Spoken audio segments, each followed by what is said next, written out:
So I'm Charmaine Williams. I think I had a chance to say hello to all of you. And I want to thank you so much for taking your Saturday morning to join us to talk about what I think we all agree is a really, really important issue. How people live with the experience of mental illness, what becomes the new normal for people, what supports people in the healthiest lives that they can have, and how family mental health is supported. The reason that we call this a cafe is not just because we have provided coffee. It is called a cafe because there is this method of bringing people together called the World Cafe. It's called a World Cafe partly because it's a sort of global movement about how do we bring people together to talk about things that matter to us. So from your perspective, as somebody who's part of a family, when you hear this idea of caregiver, care receiver, what does it make you think of? Our group thinks that the biggest part is the feeling of loss. The feeling of loss, like not just for the person with the diagnosis, but also for the caregivers, the family. When we're in these situations, we tend to feel isolated. We tend to feel like people don't understand. So we feel like we lose friends, family. We lose opportunities, not just the person with the diagnosis, but also the caregivers. And I feel like we sacrifice a lot. Lines of communication being open, discussions being open, and the acceptance of the illness and the path that they want to take, or that the change of path. Have I got it right, Kira? Right. Anything else you want to add? You know, family members can be that positive experience by giving people with mental illness choices and support and that empathetic listening. And yeah. One of the takeaways I like to share with people here, it's hope. I've been in this journey 38 years. I've had 5 family members with mental illnesses. So there's hope. A lot of times all we see is the darkness, but there's hope. And most of the information that I've learned over the years is by talking to other family members. Reach out. Don't be afraid to reach out. We have to get out of overcome our own insecurities. I think the main topic was like to be able to have a team support since the very beginning. Mm-hmm. If you bring your relative in a psychotic crisis to the emergency room, since that moment, the whole family should be captured by a team to be able to be the supportive. Like, you know, you need to treat mental health as we talk about that, as any other type of health issue. I just feel like it's important for people to talk about things, and like Robert said, the more he learned more from talking to people and communicating with other people that have gone through things than doctors and stuff. Like, I feel like the best way to learn is just like the native way is through storytelling. Mm-hmm. So just hearing other people's stories and sharing and being able to share your story in a like a safe space is like what this was, and I feel like that's very important, and I'm very glad that I was here to be a part of it. Really, I heard it through the grapevines that the cafe was happening. I was actually very excited. I rarely get the chance to talk about not only my role as a care receiver, but also as a caregiver, which happens a lot in families and people don't realize. You know, I think bringing people together like this is really powerful. Thank you.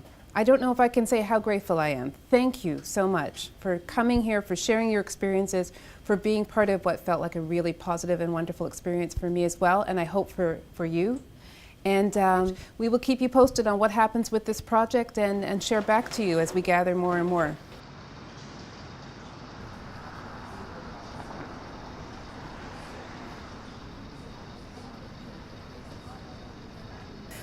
So thank you very much for inviting us here.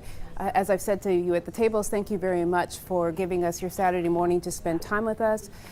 This project around family mental health, obviously near and dear to my heart, but has been rolling out, and we've had some marvelous experiences with other people around the province. We're looking forward to having another marvelous experience with you this morning. It really is about looking at the whole family in terms of what's going on.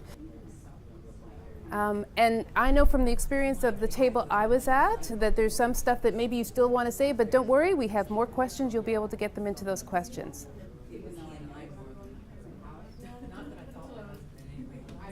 Taking care of others when we can't take care of ourselves. So there's a sense of undefined or blurred boundaries within ourselves.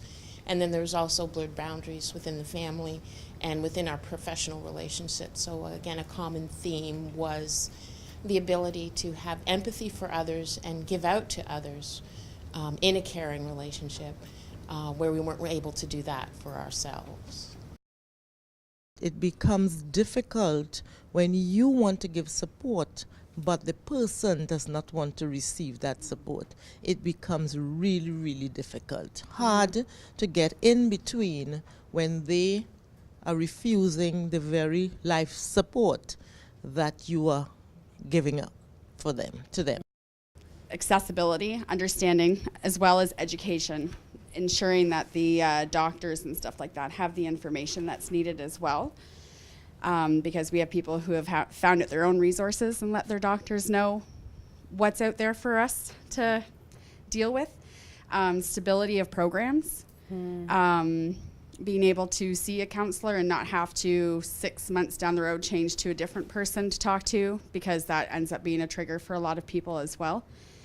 I think about it as like a finite. When you think of the term caregiver and care receiver, you think about it as like a one-to-one relationship, and it's very finite. So it's you and that one person, and I think that's containing in a way. So I actually think about that terminology as if it's in a negative way. And that's sort of the discussion that we had, that when you think about it, that one-to-one relationship, it can be, and it can be just negative. The education, we're talking about health professionals, the public, institutions, the police. In other words, more general knowledge about mental illness.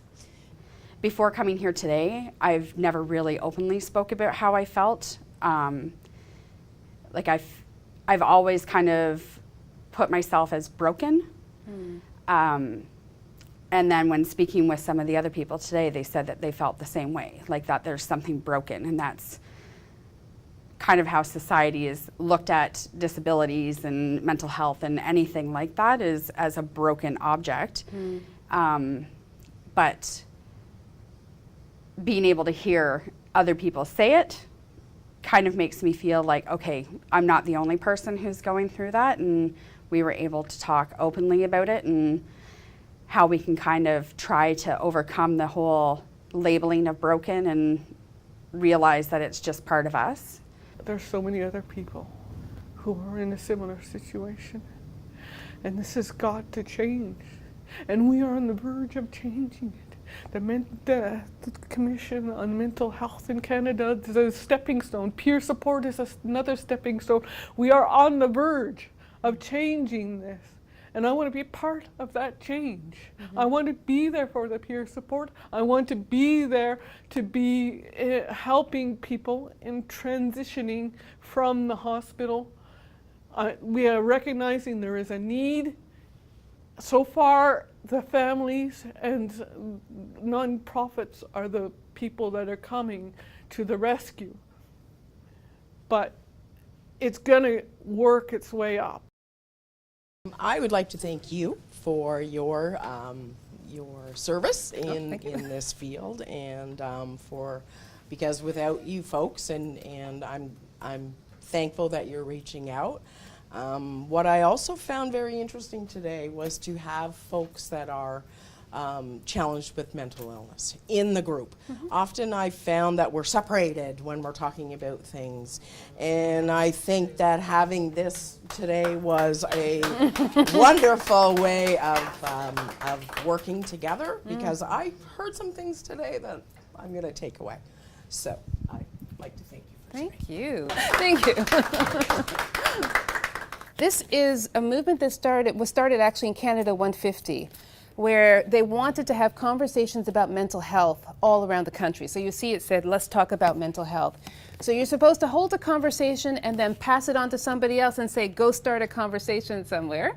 So that is for you, Dania. I wish that it launches a million wonderful conversations for you like the ones we had today. And thank you so much for hosting us here today. Thank you.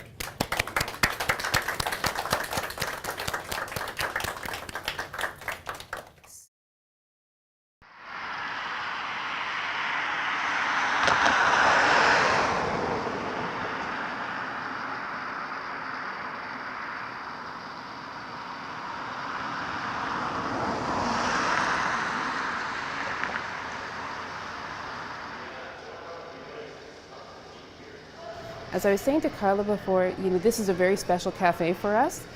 When we first started talking about doing these mental health cafes and when we sent out sort of to the province, who will let us come and talk to people in your community, Kenora was like one of the first people to say, yeah, we'll do it. And they weren't originally on our list because I'll be honest, I didn't quite know where Kenora was, I'll be honest. But what a great opportunity. First of all, as I was saying to somebody, when you say Kenora, everybody's like, oh, beautiful, such a beautiful place. So I'm glad I finally came to see this beautiful place. But also I think that what you're working with here is very different than what we're going to see in Toronto and other places. And I'm really interested and eager to have that be part of the story that we eventually tell about this project. The issues that face us here are not the same issues that face us, for instance, down near Toronto, because they have much more services. You have to go all the way to Thunder Bay to access this Schedule 1 that takes youth, that's designed for youth, that has programs for youth, which is like 5.5 hours drive. There's hardly anything in this community for youth mental health stuff or for other mental health stuff. It gets really hard. Sometimes family members aren't, even though they know what's going on, they're pretty what's the word I'm looking for? Unsensitive in their comments and that. Even though, we've shared with them what what's that, they can see what the problem is, but they're still pretty insensitive. It's almost, they think that the person has a mental illness, that they don't understand what's being said about them, or little, funny remarks that aren't so funny. So a little bit of insensitivity there. So yeah. Nobody, I wouldn't let people know. I worked through a lot of it in jobs.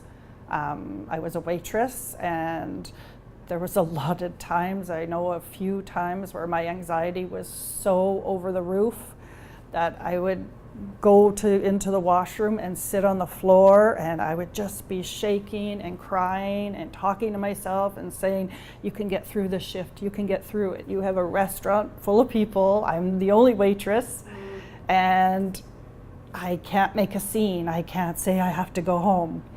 So I struggle through it a lot. Yeah. I'm a big general society kind of person when I talk about things, because I think that's where it really all has to happen. And I just wish society as a whole would, be more considerate, more accepting of people with mental illness, but also embrace the families, because they're going through it too. And they're struggling sometimes as much, if not more, than the person who has the mental illness. Sometimes we have supports we can wrap around the individual who has mental illness, but then what do we do about the families?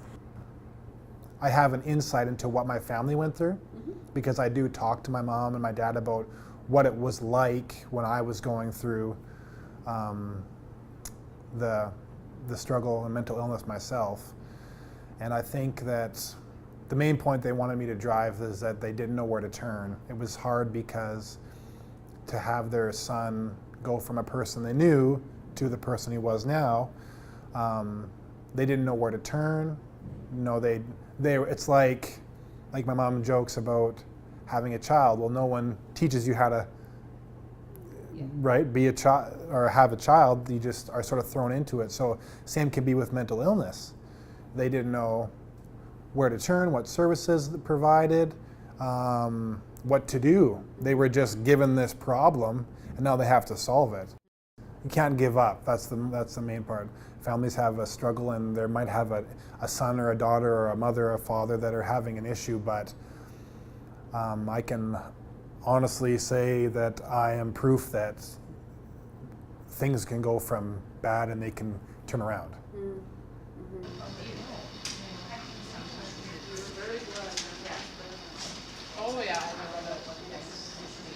Ultimately, big thank you. Thank you so much for everything that you shared today. Thank you so much for taking the time, and thank you so much for coming and telling your story in hopes of helping other people who are going through something similar. I promise you I will do my best to get it out there to people who need it.